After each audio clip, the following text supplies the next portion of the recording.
태어난 지 50일밖에 안 되는 어여쁜 딸이 있습니다. 그런데 이 아이에게는요, 아빠라는 존재는 악마와도 같았습니다. 김호인 변호사님. 네, 지난 2016년 5월 1일에 전주시 한 자택에서 발생한 일입니다. 이제 친아빠가 생후 50일 된 딸의 허벅지뼈 쇄골뼈를 골절시킨 사건인데요. 이제 1심에서는 이제 무죄가 선고됐어요. 그 이유는 이제 계속 이제 피고인이 혐의를 부인을 했었고, 당시 재판부는 이제 학대가 의심되긴 하지만 학대로 단정 짓기는 어렵다 하면서 무죄를 선고했고, 다만 이제 접근 금지 명령을 어긴 혐의에 대해서 300만 원을 선고를 했는데요. 그러나 최근에 항소심에서는 이제 원심 판단을 파기하고 징역 1년 6개월을 선고를 했습니다. 그 이유는 이제 법의학 의사들이 이제 소견을 바탕으로 했는데요. 소아의 뼈는 유연성이 강하기 때문에 성인보다 부러지기가 어려운데, 피고인이 변명을 하는 그런 사유만으로 부러지기 어렵다. 그리고 또 육아 스트레스가 많았다는 피고인의 진술 또 증언 등을 토대로 해서 징역 1년 6개월과 80시간의 아동학대 치료 프로그램 이수를 선고했다고 합니다. 네. 자, 일단 이렇게만 말씀드리면 도대체 무슨 일이 있었던 거야? 여러분 하실 거예요. 저희가 차근차근 이 인면수심의 아빠를 여러분께 고발해 드리겠습니다. 여러분, 생후 50일 된 아이, 그리고 갓 태어난 아이라고 할 수 있잖아요. 50일이면요. 여러분, 갓 태어난 아이 한 번쯤은 안아보셨을 거예요. 정말로 안을 때요, 어른들 정말 불면 날아가게 조심스럽게 안습니다. 생후 50일 된 자기 딸이에요. 자기 딸의 허벅지, 쇄골, 이걸 부러뜨렸답니다. 김복준. 예. 이 사람은 이제 우리들로 하여금 분노를 자아내는 거는 이 사람이 그 아이의 허벅지뼈 그리고 이제 이 쇄골이 이 골절된 거에 대한 이유를 설명을 하는 데 있어서 참 기가 막힌 얘기를 해요. 최초에는 신생아 체조를 시키다가 아이가 뼈가 부러졌대요.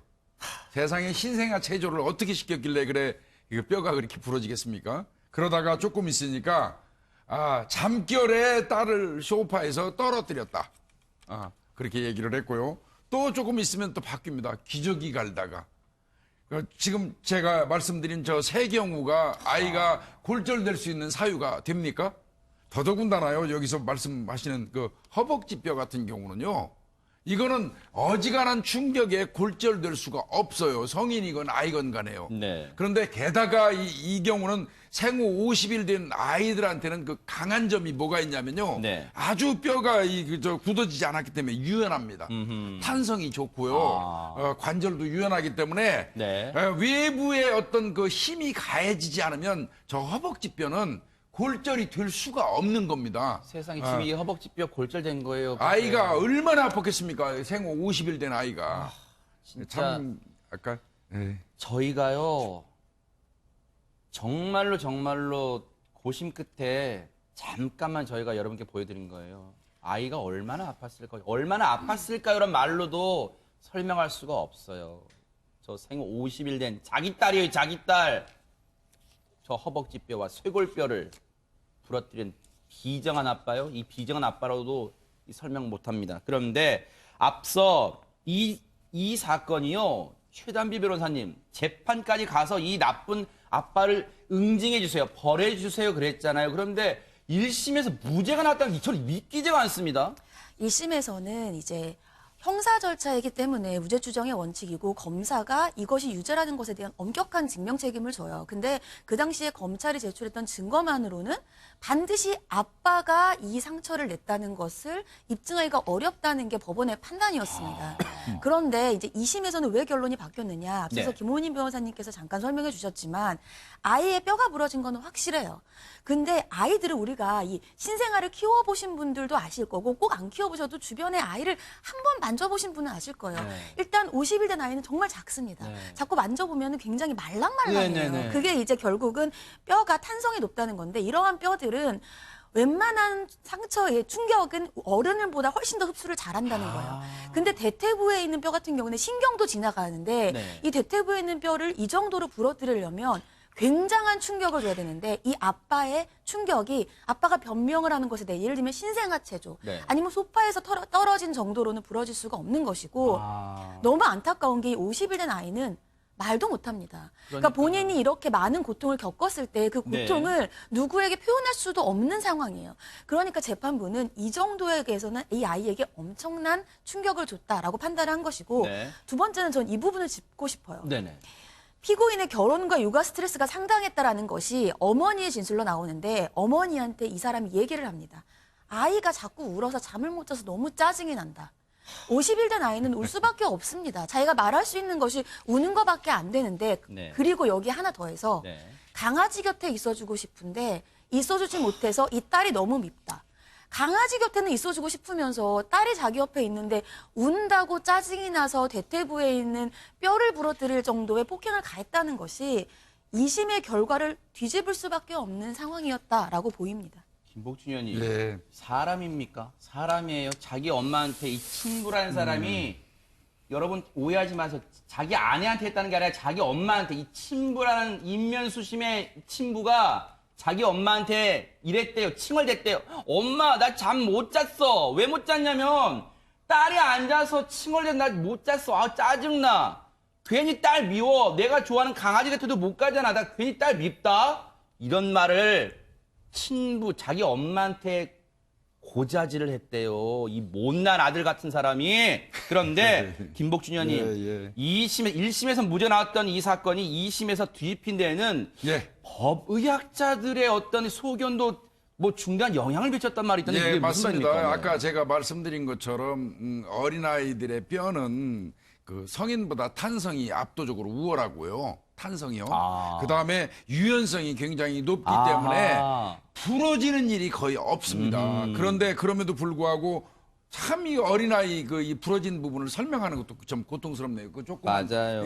요만한 아이의 그 골절을 네. 얘기하려니까요. 그런데 뭐 얘기는 드려야 될 것 같아요. 네. 쇄골 같은 부분이 이제 이런 부분은 그 떨어지면서도 그 부러질 수 있다고 합니다. 아하. 그런데 적어도 이 허벅지 대퇴골이라고 그러죠. 네네. 이 경우는 딱딱한 바닥이 존재하고 있고 그 위에서 위력이 행사되지 아유. 않으면 절대로 이 골절 현상을 줄 수 없다는 게 이제 일반적인 법의학 소견이에요. 그렇기 때문에 2심에서 재판부가 이제 그 법의학 소견을 들어본 상태에서 이거는 네. 고의성이 수반되지 않으면 절대 아이의 이 대퇴골 골절이 있을 수 없다. 네. 이거를 이제 그 인정을 해준 결과입니다. 김동철 교수님, 이 철딱선이 없는 아빠라는 사람 진짜 어떻게 단죄를 해야 될까? 뭐라고요?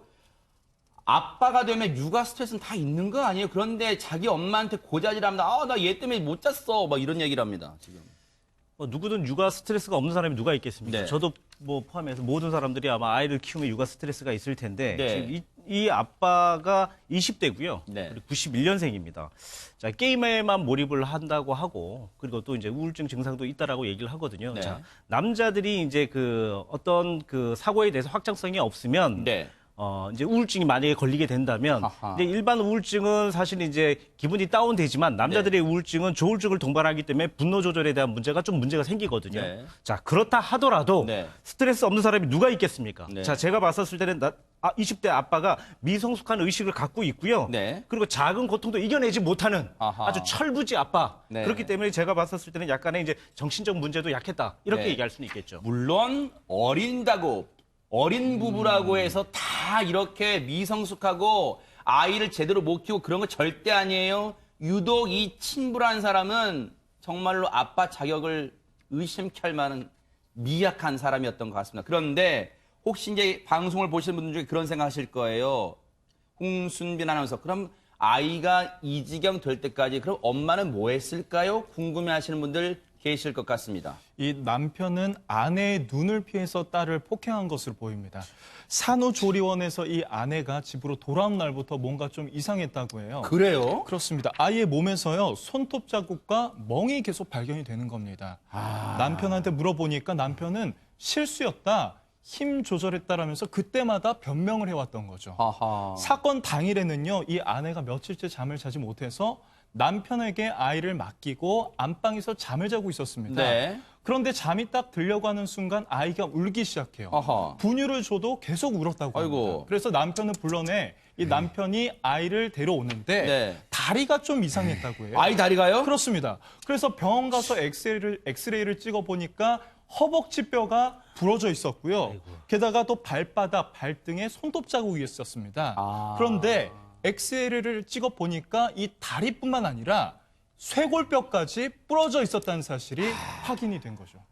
정말 네. 엄마는 얼마나 억장이 무너지고 아이한테 죄스러운 마음이었을까요? 이 아이의 엄마 얘기 들어보시고 이어가 보도록 하겠습니다.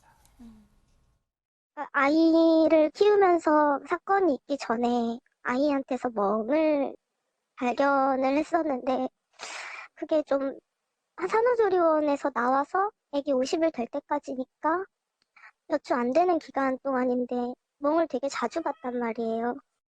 어리고 약하니까 신생아니까 이게 부주의한 아빠니까 멍이 잘 드는구나 그렇게 생각을 했거든요. 그 친구가 있었는데 그냥 몰랐던 거예요. 다 저 때문인 것 같고.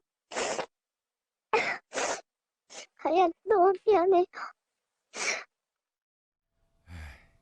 저 심정은 진짜 누가 알겠습니까? 아이한테 얼마나 미안하겠어요. 지금 본인 말처럼요. 그런데 김호인 변호사님, 이 인면수심의 아빠 2심에서는 다행히 일단은 무죄가 뒤집혔어요. 그럼 지금 어떤 상태입니까? 이 아빠라는 사람은 지금. 지금 이제 법정 구속이 돼 있는 상태인데요. 아하. 이제 1년 6개월의 형을 최종적으로 이제 살고 네. 나와야 되는데 이제 나중에 이제 또 문제잖아요. 언젠간 나올 텐데 접근 금지 명령도 기존에 한 번 어겨서 벌금을 받았는데 아하. 그것이 얼마나 실효성이 있겠냐는 게 참 걱정이 되는 부분이에요. 그러니까요. 그래서 뭐 이 아기의 어머니한테 제가 어떻게 뭐 이혼 소송 하시라 말하고 뭐 권고드릴 수는 없지만 적어도 출소 이후에 주변에 알리시고 이제 그런 상황이 조금이라도 보이면 주저 말고 혹시라도 그런 상황을 또 바로 신고를 하시거나 도움을 요청하시는 게 좋지 않을까 싶습니다. 접근 금지 명령요. 저희가 뉴스파이터 매번 짚습니다만 이게 정말로 문서론 돼 있어도 실제 피해자들이 느끼는 공포감은요.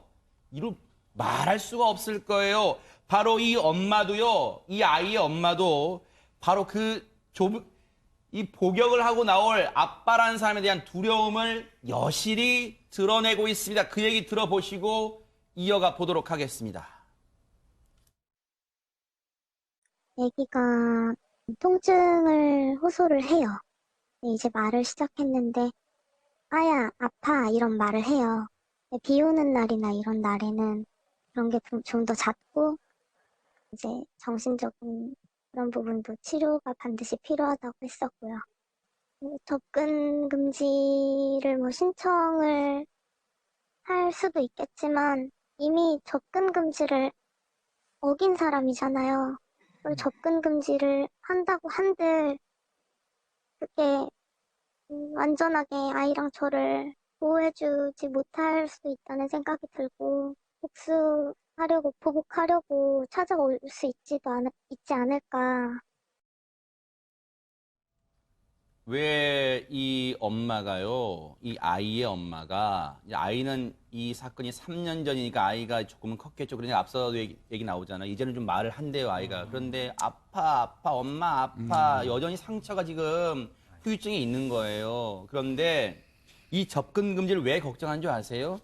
1심에서 무죄 받았다 그랬잖아요. 그러니까 그 수사 받을 때 자유롭게 왕래했을 거 아니에요. 그러니까 병원에 있는 이 엄마한테 와서 자신의 아내한테 와가지고 접근 금지 명령도 지금 한 3차례 어겼대요. 그러니까 그걸 밥 먹듯이 어기다 보니까 김복준 의원님 예. 지금 구속은 돼 있으면 출소 이후에 또 해코지 할까 봐 걱정하는 거예요, 지금. 엄마 입장에서는 당연히 걱정하는 게 맞죠. 네. 그리고 이제 1심에서는 사실은 접근금지 명령만 위반한 걸로 유죄 판결을 해서 300만 원 벌금을 준 거고요. 네. 사실은 아이한테 상해를 가한 거는 무죄였잖아요. 네. 근데 이제 2심에서는 상해 가한 게 인정돼서 법정 구속이 돼버렸단 말이죠. 네. 그러면 1년 6월에 이제 수감 생활을 마치고 난 이후에 네. 한 번 이미 그 접근금지 명령을 위반했던 사람인데 네. 또 안 온다는 보장이 어디냐 이제 아하, 이 얘기거든요. 네. 이 경우는 이 엄마 되시는 분께 제가 지금 말씀을 드리면 네. 이 사람이 출소하는 날이 명백히 정해지고 하면 그때 즈음에서 네. 경찰에게 신변보호 요청을 하십시오. 아하, 진지하게. 네. 그래서 경찰이 이 사람 그 출소한 사람을 만나보고 네. 그 어떤 효율적인 어떤 보호 조치를 할 수 있도록 네. 다시 한번 요구를 하는 게 좋겠습니다. 이제는요, 이 가정은요, 개인한테만 맡겨둘 사안이 아닙니다. 이제는 사회가 나서서 이 가정, 그리고 이 아이를 보호해줘야 된다. 그런 생각을 해봅니다.